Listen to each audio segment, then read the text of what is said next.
Israel അവരുടെ ആക്രമണം ശക്തമായി തന്നെ തുടരുകയാണ്. ഇപ്പോൾ ഹമാസുമായി ബന്ധപ്പെട്ട് പ്രവർത്തിക്കുന്ന പാലസ്തീൻ മുജാഹിദീൻ മൂവ്മെൻറ്റ് അവരുടെ തന്നെ തലവനെ തട്ടി എന്നുള്ള വാർത്തകളും പുറത്തു വരുന്നു.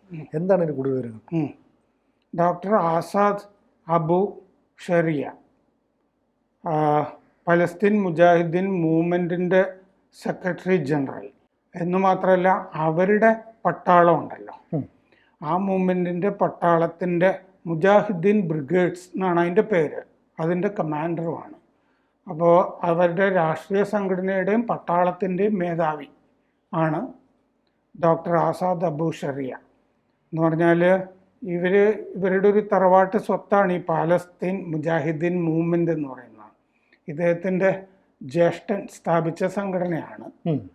കുടുംബാംഗങ്ങളും ഒക്കെ ഉണ്ട്. ഈ കുടുംബത്തിലൊരു 150 പേര് ഇസ്രയേലിൻ്റെ ആക്രമണത്തിൽ പലതവണയായിട്ട് കൊല്ലപ്പെട്ടിട്ടുണ്ട്. പിന്നെ ഇപ്പോൾ ശനിയാഴ്ച നടന്ന ആക്രമണത്തിൽ ഗാസയ്ക്ക് കിഴക്ക് സാബ്രയിലായിരുന്നു 3 നില കെട്ടിടമായിരുന്നു ഇയാളും കുടുംബാംഗങ്ങളും ഒക്കെ താമസിച്ചിരുന്നത്. അപ്പോൾ അതിൽ ആ ആക്രമണത്തിൽ 15 ജഡങ്ങൾ കിട്ടിയിട്ടുണ്ട്. 6 കുട്ടികളാണ്.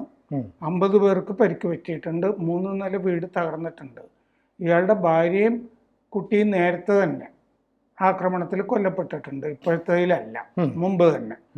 അപ്പം ഇത് ഈ പലസ്തീൻ മുജാഹിദ്ദീൻ മൂവ്മെൻറ്റിൻ്റെ പ്രസ്താവനയിൽ പറഞ്ഞിട്ടുണ്ട്, ഈ കൊല്ലപ്പെട്ട ആസാദ് അബു ഷെറിയ ജിഹാദിൻ്റെ നെടും തൂണായിരുന്നു എന്ന് പറഞ്ഞിട്ടുണ്ട്. മെയിൻ പില്ലർ ഓഫ് ജിഹാദ് പറഞ്ഞിട്ടുണ്ട്. ഭീരുത്വം നിറഞ്ഞ ആക്രമണമാണ്. സഹോദരൻ അഹമ്മദ് അബു ഷെറിയ, ആ സഹോദരനും ഇതിൻ്റെ കൂടെ കൊല്ലപ്പെട്ടിട്ടുണ്ട്. ഒരു സഹോദരൻ കൊല്ലപ്പെട്ടിട്ടുണ്ട്. ഒരു സഹോദരൻ നേരത്തെ സ്ഥാപിച്ച സഹോദരൻ നേരത്തെ തന്നെ കൊല്ലപ്പെട്ടിട്ടുണ്ട്.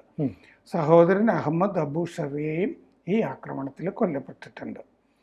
5 വധശ്രമങ്ങൾ ഈ ആസാദ് അബു ഷെറിയയ്ക്ക് നേരെ ഇതിനു മുമ്പ് നടന്നിട്ടുണ്ട്.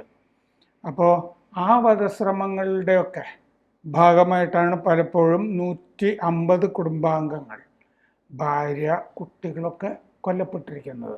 ഇയാൾ ആ സമയത്തൊക്കെ രക്ഷപ്പെട്ടിട്ടുണ്ട്. അവിടെ ഇല്ലാതിരുന്നത് കൊണ്ടോ അല്ലെങ്കിൽ ടണലുകൾ, ഇപ്പോൾ കഴിഞ്ഞ ദിവസം മുഹമ്മദ് അബ്ബാസിൻ്റെ ജഡം കിട്ടി, കൊല്ലപ്പെട്ട മുഹമ്മദ് അബ്ബാസിൻ്റെ ജഡം ടണലിൽ നിന്ന് കിട്ടിയെന്ന് റിപ്പോർട്ടുകളുണ്ടല്ലോ. അപ്പോൾ 2000 രണ്ടാം ഇന്തിഫാദ സമയത്താണ് ഇത് രൂപീകരിച്ചിരിക്കുന്നത്, ഇയാളുടെ പലസ്തീൻ മുജാഹിദ്ദീൻ മൂവ്മെൻറ്റ്, ഈ മുജാഹിദ്ദീൻ ബ്രിഗേഡ്സ് എന്ന് പറഞ്ഞ പട്ടാളമൊക്കെ. അപ്പോൾ ഇയാളുടെ പ്രസ്താവനയിൽ പറഞ്ഞിരിക്കുന്നത് ഈ കൊലപാതകം കൊണ്ട് ഞങ്ങൾ തളരുകയില്ല, ഈ കൊലപാതകം പ്രസ്ഥാനത്തെ ശക്തിപ്പെടുത്തും എന്നാണ് പറഞ്ഞിരിക്കുന്നത്. അങ്ങനെയാണല്ലോ പറയേണ്ടത്.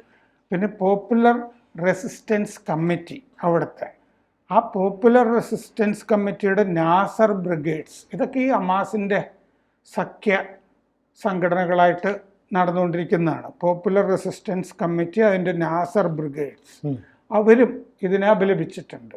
ഈ ആക്രമണത്തിന് ഗാസയിൽ ഇസ്രയേലിൻ്റെ ഇച്ഛ നടപ്പാക്കാൻ വേണ്ടി നടത്തിയ ആക്രമണമാണ് എന്ന് അവർ പറഞ്ഞിട്ടുണ്ട്.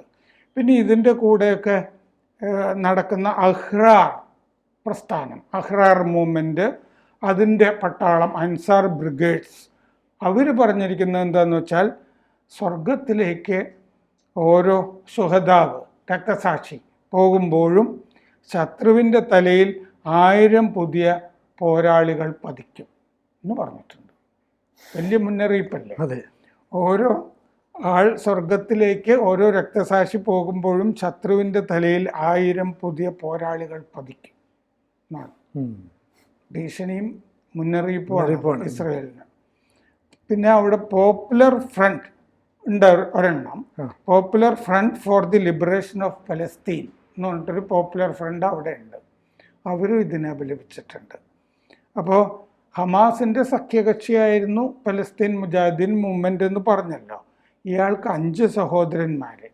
5 സഹോദരന്മാരിൽ ഇപ്പോൾ ഒരാളെ ഇനി ജീവിച്ചിരിക്കുന്നുള്ളൂ. 150 കുടുംബക്കാർ കൊല്ലപ്പെട്ടു. ഇതിൻ്റെ സ്ഥാപകൻ 2001 ആണിത് സ്ഥാപിച്ചത്. സ്ഥാപകൻ ഒമർ അബു ഷറിയ ആണ് ഉണ്ടാക്കിയത്.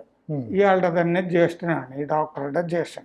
2007 മുതൽ ആസാദ് അബു ഷറിയ ആണ്, ഈ ഡോക്ടർ ആസാദ് അബു ഷറിയ ഇപ്പോൾ കൊല്ലപ്പെട്ട ആളാണ് ഇത് കൈകാര്യം ചെയ്ത് പോരുന്നത് 2007 മുതൽ. കാരണം 2007 ഇത് തുടങ്ങിയ ഒമർ അബു ഷറിയ കൊല്ലപ്പെട്ടു, ഇസ്രയേൽ കൊന്നു കളഞ്ഞു. ഒമർ ജ്യേഷ്ഠനാണ്, ജ്യേഷ്ഠൻ കൊല്ലപ്പെട്ടപ്പോൾ ഇയാൾ കൈകാര്യം ചെയ്ത് പോരുന്നു. 2012 ഒരു ജൂതനെ റാഞ്ചാനുള്ള ശ്രമം ഇയാളും സംഘടനയും നടത്തിയിരുന്നു. ഇയാൾ ആ സമയത്ത് ഹമാസ് ആണല്ലോ ഈ ഭരണം നടത്തിക്കൊണ്ടിരിക്കുന്നത് ഗാസയിലെ, ആ ഭരണത്തിന്റെ ഭാഗവുമായിരുന്നു ഇയാൾ. 2006 ആക്രമണത്തിൽ പരിക്കേറ്റ ഒമർ എന്ന് പറഞ്ഞ ഈ പലസ്തീൻ മുജാഹിദ്ദീൻ മൂവ്മെന്റ് ഉണ്ടാക്കിയ ഇയാളുടെ ചേട്ടൻ, അയാള് 2006 ഇസ്രായേലിന്റെ ആക്രമണത്തിൽ പരിക്കേറ്റിരുന്നു. ഒരു 6-7 മാസം കഴിഞ്ഞപ്പോൾ 2007 മരിച്ചുപോയി. പരിക്കേറ്റ് ഇരിക്കുകയായിരുന്നു. അങ്ങനെ 30ാമത്തെ വയസ്സിലാണ് മരിച്ചത്. 2006 ഒക്ടോബർ 14 കാറിൽ സഞ്ചരിക്കുമ്പോഴായിരുന്നു ഇസ്രയേലിൻ്റെ ആക്രമണം. കാറിൽ സഞ്ചരിക്കുമ്പോഴാണ് ആക്രമണം. ഇത് ഇനിയിപ്പോൾ ഇതുപോലെ 2 കുടുംബങ്ങൾ, തറവാട്ടുകാർ, ഈ ഭീകര സംഘടനകൾ അവിടെ ഗാസയിൽ സ്ഥാപിച്ചവരുണ്ട്. ഒന്ന് അൽ ഹസൈനത്ത്, 2 അബൂ ഷറിയ ഇയാളുടെ കുടുംബം. 2 കുടുംബങ്ങളിലും ധാരാളം ആളുകൾ കൊല്ലപ്പെട്ടിട്ടുണ്ട് ഇസ്രയേൽ ആക്രമണത്തിൽ. 2023 നവംബർ 23-ാം തീയതി 2 വീടുകൾ തകർത്തിരുന്നു. 93 പേര് കൊല്ലപ്പെട്ടിരുന്നു 2023 ആക്രമണത്തിൽ. ആ ആക്രമണത്തിലാണ് ഈ ആസാദ് അബൂ ഷറിയയുടെ ഭാര്യയും കുട്ടിയും ഒക്കെ മരിച്ചത്. ചേട്ടൻ അസം എന്ന് പറഞ്ഞ ഒരാൾ ഉണ്ട്. അപ്പോൾ അയാൾ ചിലപ്പോൾ ഇനി ഇതിൻ്റെ നടത്തിപ്പ് ഏറ്റെടുക്കുമായിരിക്കും. കുടുംബ സ്വത്താണല്ലോ. അതെ അതെ. ഇപ്പോൾ ഇസ്രയേൽ ഇപ്പം ഈ ആക്രമണം കുറച്ചുകൂടെ കനപ്പിക്കുന്നതെന്ന് വെച്ചാൽ എങ്ങനെ ഹമാസിനെ പൂർണ്ണമായിട്ടും മാറ്റുക എന്നുള്ള. ഇപ്പോൾ 80% അവരുടെ കൈപ്പിടിയിലാണെന്നും പറയുന്നുണ്ട് ഗാസ.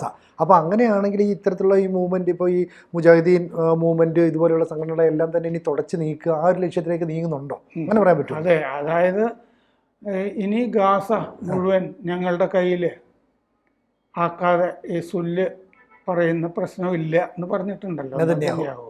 കാരണം ട്രംപ് വന്നിട്ട് 5 മിനിറ്റിനകം പലയിടത്തും സമാധാനം ഉണ്ടാക്കുമെന്ന് പറഞ്ഞിരുന്നില്ലേ, യുക്രൈൻ, ഗാസ.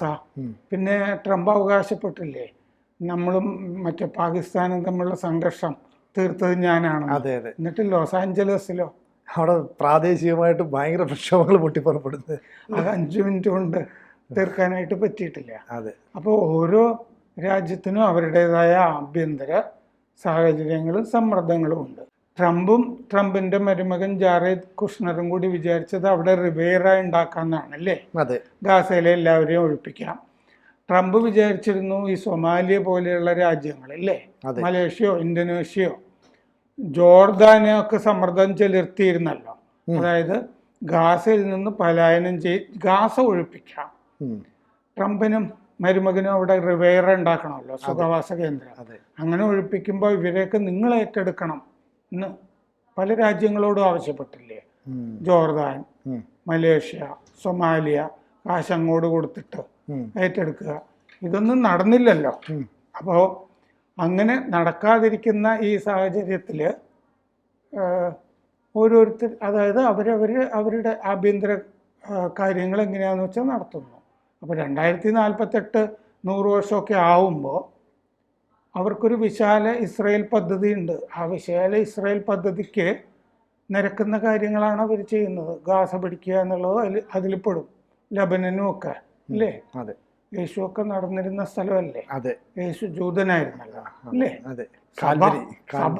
സഭ പിന്നീട് ക്രിസ്തുമതവും ഒക്കെ ഉണ്ടാക്കുന്നത് വരെ അദ്ദേഹം ജൂതനായിരുന്നല്ലോ. അപ്പോൾ യേശുവിൻ്റെയും മറ്റേ സന്ദേശവും ദൗത്യങ്ങളും അനുസരിച്ചിട്ടാണ് വിശാല ഇസ്രയേൽ വരുന്നത് എന്നാണ് ജൂതരുടെ കാഴ്ചപ്പാട്. അപ്പോൾ അതിലേക്കുള്ള മുന്നേറ്റമാണ് ഗാസ പിടിക്കുന്നതിൽ കൂടി നടക്കുന്നത്. അതിൻ്റെ ഭാഗമായിട്ടാണ് ഇത്തരം ഭീകരരെയൊക്കെ കൈകാര്യം ചെയ്യുന്നത്. കൂടുതൽ വാർത്തകളും വിശേഷങ്ങളും നിങ്ങളിലേക്ക് എത്താൻ ABC മലയാളം സബ്സ്ക്രൈബ് ചെയ്യുക. ബെൽബട്ടനും അമർത്തുക.